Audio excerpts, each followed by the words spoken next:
Yes, thank you everybody on ACI and Gather, and thank you anybody who might be watching on the live stream. So the title of my talk today is You Have to Be Taught to Die. And this is something that came to me last week, and I was just sitting and I just had this flash, and I remembered this Walt Disney film that I had seen a couple of years ago. It's an animated film. It's a film called Coco. And in the film called Coco, it's really all about the Mexican culture and the Mexican celebration of the Day of the Dead, or the Dia de Muertos, as they call it. And this is a very interesting holiday. It's actually a national holiday in Mexico. And its roots are from the Aztecs, from the Mesoamericans, and it has been now absorbed by the Christians and meshed with All Saints' Day, though originally it wasn't celebrated around that time of year. But you know how the Christians are. They love to take over holidays. They took over Christmas. So now it's become a thing of its own, this kind of amalgam of this ancient Aztec celebration and Christianity and All Souls' Day, All Saints' Day. The picture you see on the program is somebody, a woman, all dressed up for the Day of the Dead celebration. And actually, she's dressed up as a character. She's dressed up as the queen who rules the land or the realm of the dead. And the queen's name is Ponticello. And I'm not so sure I got the pronunciation of that right. If somebody could correct me later, Ponticello. Ponticello rules the plane where the dead go to. It's kind of like an astral plane. They still have an astral body there, and they have a whole life there that has different characteristics of the life that they have here. And I'm not going to get into all that much, but the interesting thing about this belief is that the Mexicans who believe in this believe that you or an individual actually dies 3 times. And it's very interesting how they think of this. So the first time a person dies is when he or she first learns that there is such a thing called death. And that he or she, him or herself, is actually mortal and is actually going to go through this thing called death. It's like children don't come into the realm with this idea. They actually have to be taught it. It's not intuitive to them. And usually this happens when somebody, a family member or somebody passes or dies, like a grandparent or an aunt or an uncle or a family friend or maybe even a parent passes. And then their guardians or their parents have the task of teaching the child what exactly has happened. But the Mexicans in the Day of the Dead celebration says that's the first time you die, is when that thought or that teaching of death gets in your mind. And I think that's just so interesting and so in line with what A Course in Miracles teaches. The second time you die, just to flesh this out, so to speak, is when the body actually dies. But then there's a third time you die, because after the body dies, you go into the astral plane, the plane of the dead that is ruled by this queen here, Ponticello, and that you live in that plane as long as you are remembered in the realm of the living. So in the Day of the Dead celebration, one of the things they do is they have pictures of their ancestors or people that they come forth, and they make sure that everybody is remembered a little bit and talked about and called by name, because the third time you die, according to this belief, is the last time your name is ever spoken in the realm of the living. So again, it's all about thought. That we are alive in thought, and we die in thought, and we die the first time when the thought of death actually enters our mind and we are taught it. And I think this is just amazing. And if you can think of it yourself, it caused me to think of myself when I first was told about people dying and just how incredulous I was. You know, and if I can kind of remember that, maybe some of you could remember that time too. It's like, before, it just seemed like, it's just this hard thing to wrap your mind around, what it means to not be here anymore, to have died. And of course, they're doing their best to explain it to you, and it's never particularly very good. And there's all this emotion entangled with it too, and it's just confusing. And we have to unlearn that. See, I think that's what A Course in Miracles is teaching us. It's planting these seeds so that we will unlearn this idea of death. And I think we have to go back to that time when we really were incredulous and just couldn't believe that this thing called death existed, because you know what? That's the truth. There isn't this thing called death that exists. And that incredulousness was actually our higher self trying to say, ain't no way, this doesn't make any sense. You shouldn't be believing in this. But the parents and the guardians, you know, try real hard to socialize us, and, you know, eventually most of us do believe it. You know, if you're going to really question death, and I think we all have to, you just have to really question physical reality. You just have to really question objective reality. What appears to be objective reality, what appears to be this reality that appears to be outside of us. And as A Course in Miracles tells us, there is no reality that is outside of us. It is all subjective reality. It's all a seeming reality that is just subject to our beliefs, to our thoughts, to our energy. We are manifesting this thing called external reality on the basis of the collective belief that we all have. And that's a major teaching of A Course in Miracles. And I think it's something that A Course in Miracles wants us really to look at and confront and accept. You know, A Course in Miracles says there is no world, that this is the central teaching that the Course puts forth, and that's what that means. There is no objective world that exists outside of our thinking.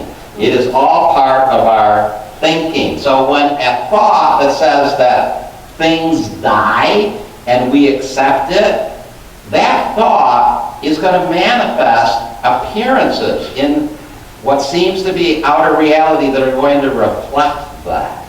It's a dream. It's a mass hallucination. Yes, of course, we see this thing called death. We know people that appear to die because that's what we believe. We've got to change that belief. We've got to unlearn this thing, and then we can maybe see a different world. Course in Miracles says, are thoughts then dangerous to bodies? Yes. The thoughts that seem to kill are those that teach the thinker that he can be killed.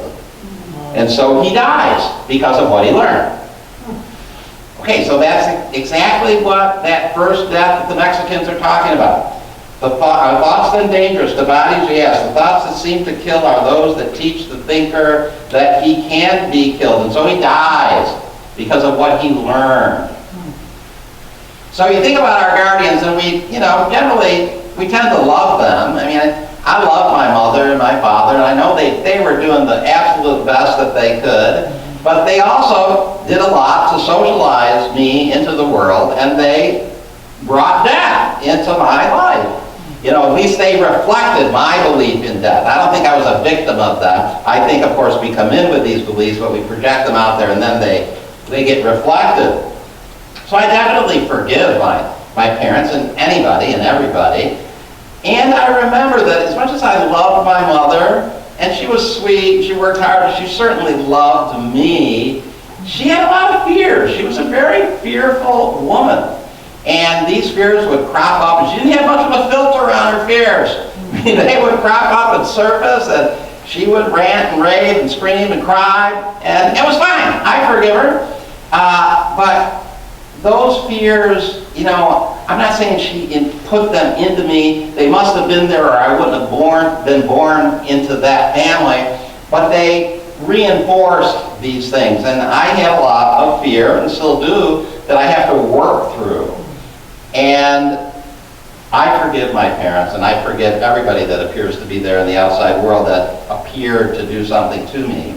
Because that way I can forgive myself those thoughts, those death thoughts, those sickness thoughts, all those things that my mother was afraid of. I have to continue to work through all those things. They still crop up. Course in Miracles says, no thought but has the power to release or kill, and none can leave the thinker's mind or leave him unaffected. All these thoughts, these beliefs in death, they will move us to an experience of death.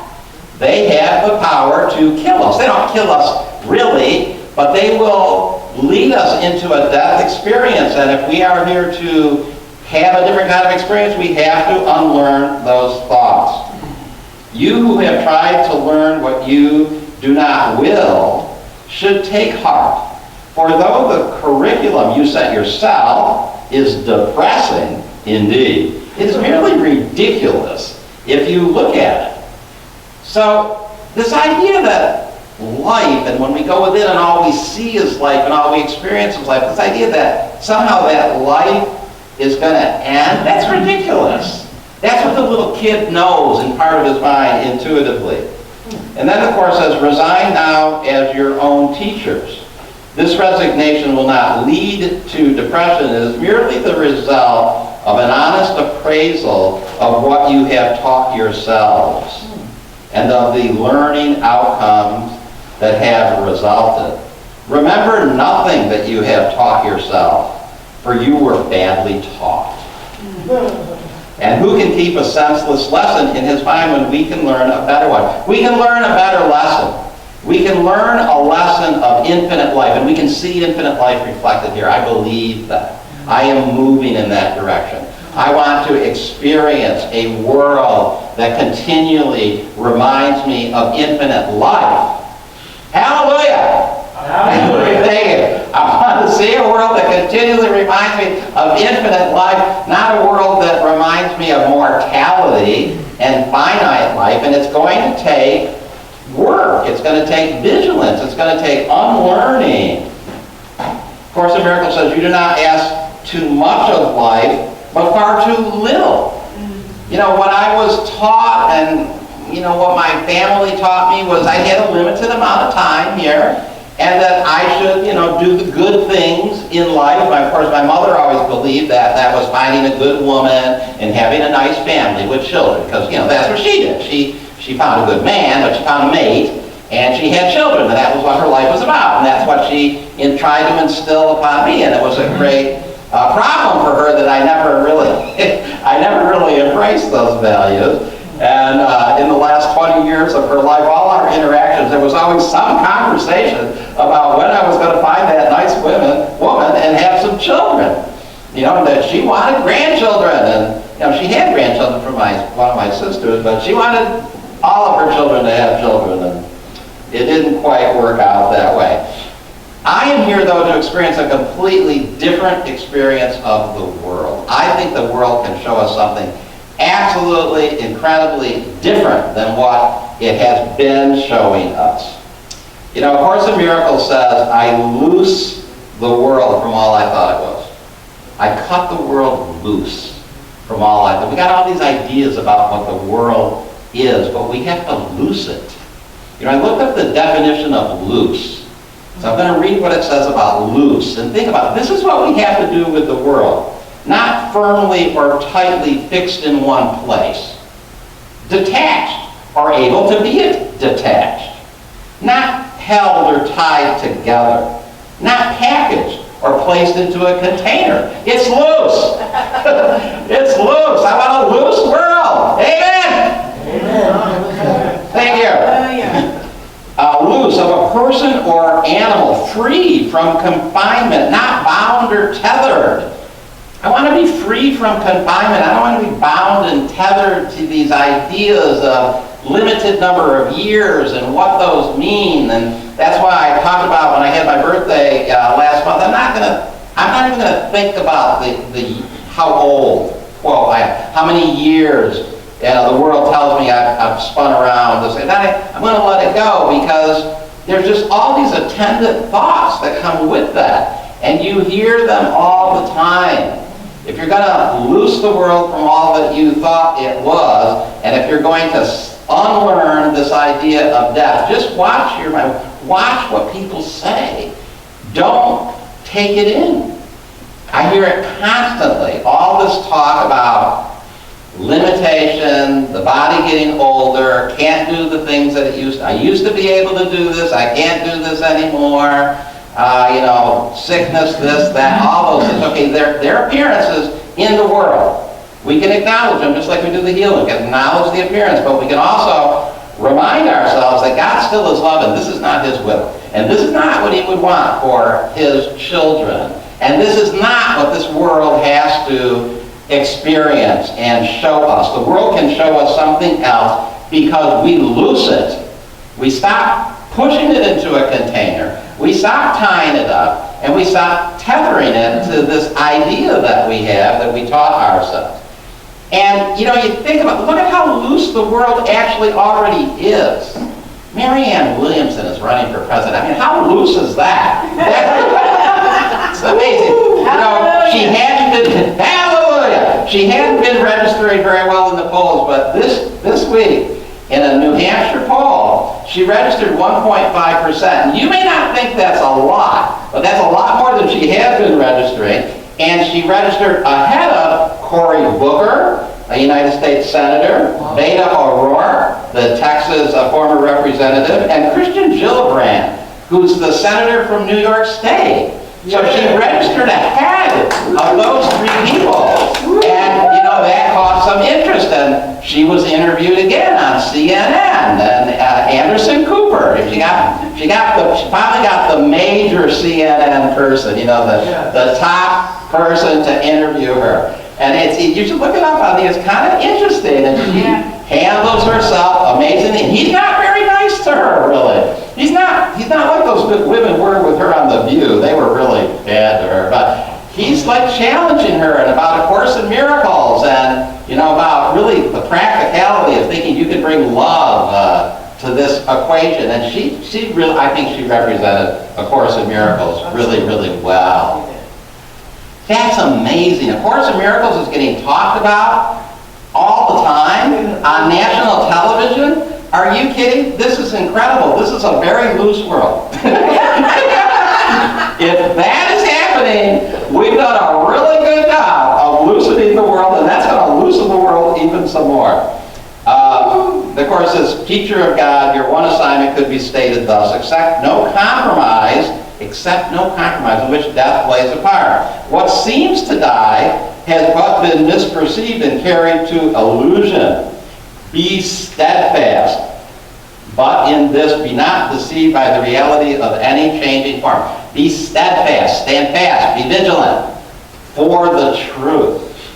I was talking these ideas with somebody recently, and they said, I have a hard time with this. My grandmother died. My grandmother's not here anymore. That's just the illusion. That's just what it appears to be. Your grandmother is still here. I've had relationships with people, and then, I'm not in proximity with them anymore, and then I have a relationship with somebody else, and I've had like glimpses. It's like, I'm having the same relationship.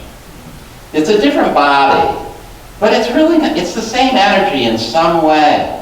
So that grandmother that you think is gone, you're having a relationship with that grandmother. It's not the same body, and it's not exactly the same, but the relationship that you had with the grandmother wasn't exactly the way it was supposed to be either. It's an amalgam. We're continually relating to everyone, and no one has left us. They are all still here.